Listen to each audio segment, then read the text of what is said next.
हम पाकिस्तानियों के दिल में भी यही चाहत है। मंदोखेल साहब, कैसे पूरी होगी ये चाहत?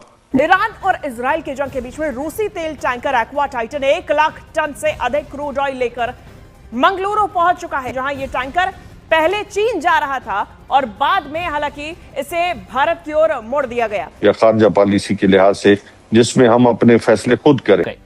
तो कौमें जो है, हमारी लीडरशिप ने इस पे क्या फैसला किया कि हमारे पास कितना तेल है।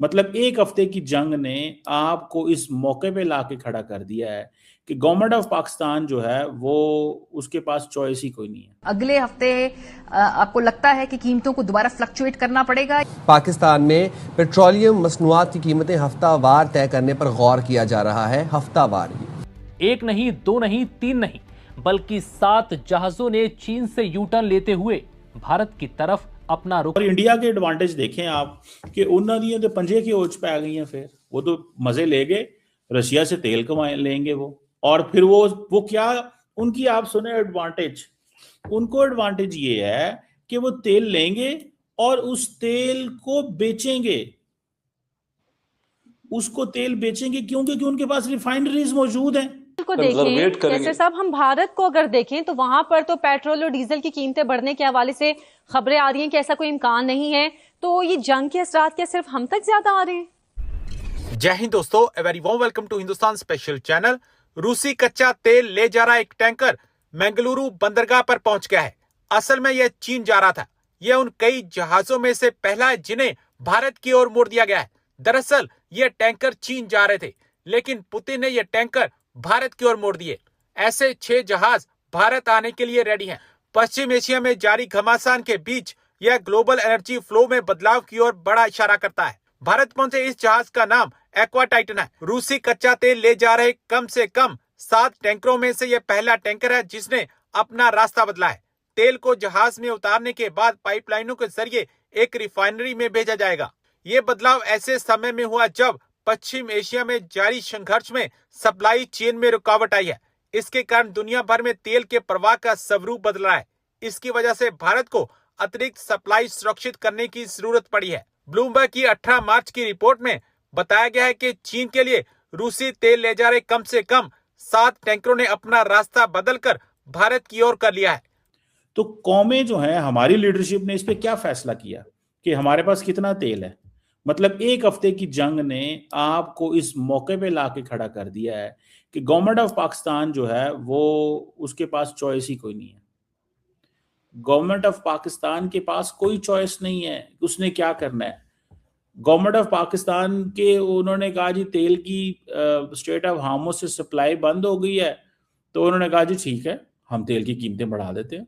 हमें आप इमेजिन करें कि $60 पर बैरल पे ऑयल मिल रहा था, और जो पाकिस्तान ने तेल खरीदा है ये 45 दिन पहले खरीदा था, और अभी बेच कितने पे रहे हैं ये आप सिर्फ इतना ही इमेजिन करें कि अभी 321 या 325 रुपए पे ये तेल बेच रहे हैं।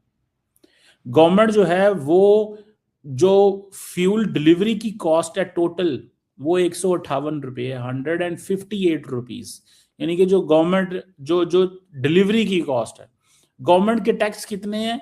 123 रुपीज पर लीटर।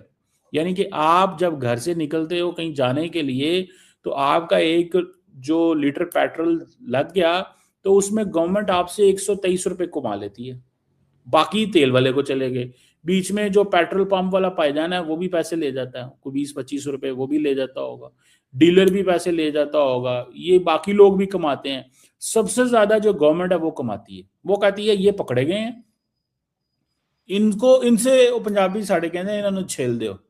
ये जो है ना अवाम को छेल दो, क्योंकि अवाम जो है उसको उसी की ज्यादा कुर्बानी देनी है ना।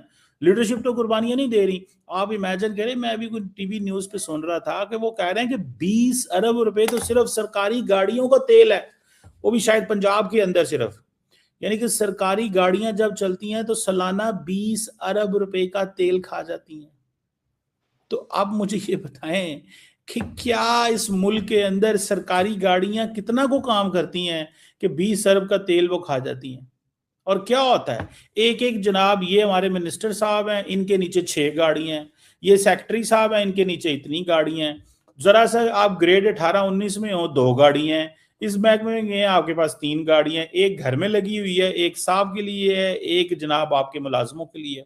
तो द पॉइंट इज कि अब हम अवाम जो है वो क्या करे। अब करना क्या था, स्टोरेज फैसिलिटी बनानी थी, स्टोरेज फैसिलिटी बनाई कोई नहीं है। आज तेल, ये जंग लंबी होती है महीना जो कि होनी है, तो मतलब तो हमारी तो जंग शुरू हो चुकी है। हमें तो जो है वो पैसे देने, हम तो शुरू हो चुके हैं पैसे देने, हमारा तो किरदार शुरू हो चुका है।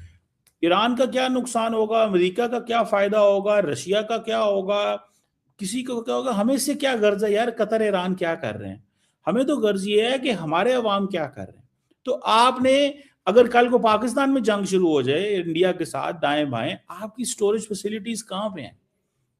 तो दुनिया में हर मुल्क जो होता है वो अपनी अवाम के लिए फ्यूचर प्लानिंग करता है। हमारे सैलाब आ जाए तो हमारा नुकसान, अवाम का नुकसान, लीडरशिप का तो कोई नुकसान नहीं होता, इनके तो मौजें लग जाती हैं, तो हमारा नुकसान, फलां चीज हो जाए हमारा नुकसान। तो मैं समझता हूं कि ये हमें कहीं ना कहीं पे ये गवर्नमेंट को और इंडिया के एडवांटेज देखें आप कि उन्होंने तो पंजे की ओच पे आ गई हैं, फिर वो तो मजे ले गए, रशिया से तेल कमाए लेंगे वो, और फिर वो क्या उनकी आप सुने एडवांटेज, उनको एडवांटेज ये है कि वो तेल लेंगे और उस तेल को बेचेंगे, उसको तेल बेचेंगे क्यों? क्योंकि उनके पास रिफाइनरीज मौजूद हैं, वो रिफाइनरीज हैं उनके पास रिफाइनरीज है भाई, और वो समझते हैं कि ये हमें इन रिफाइनरीज का फायदा उठाना चाहिए, और वो इतनी रिफाइनरी है कि वो समझते हैं कि ये खुद भी अपना तेल बचाएंगे और दूसरी दुनिया को भी देंगे। तो आप यहीं से अंदाजा लगा लें कि how much India will be earning in this just 1 month, 1 महीने के अंदर वो क्या कमा रहा होगा। कि उसको सिर्फ यही एडवांटेज है कि भाई गो के ये उनकी एक तरफ से इंसल्ट भी बहुत ज्यादा है। कोई ट्रंप कहता है अब तेल खरीदो, अब तेल मत खरीदो, अब तेल खरीदो, अब तेल मत खरीदो। ये भी वहां पे लीडरशिप बड़ी अंडर प्रेशर है। मीडिया तो खैर नहीं सवाल करता उनसे, क्योंकि मीडिया तो जारी बात है काफी मैनेज्ड है। ठीक है जी। तो अब ये जिसे कहेंगे ना आप, ये एक इशू है, और ये आप देख लें कि ये कब तक हम इसी तरह डिपेंडेंट रहेंगे कि हमारी हुकूमत लॉन्ग टर्म ह्यूमन सिक्योरिटी पे फैसले कोई नहीं करेगी, इंसानों के ऊपर पैसा नहीं लगाएगी। उल्टा उन्होंने कहा जी यूनिवर्सिटी बंद कर दो, स्कूल बंद कर दो, कॉलेजेस बंद कर दो,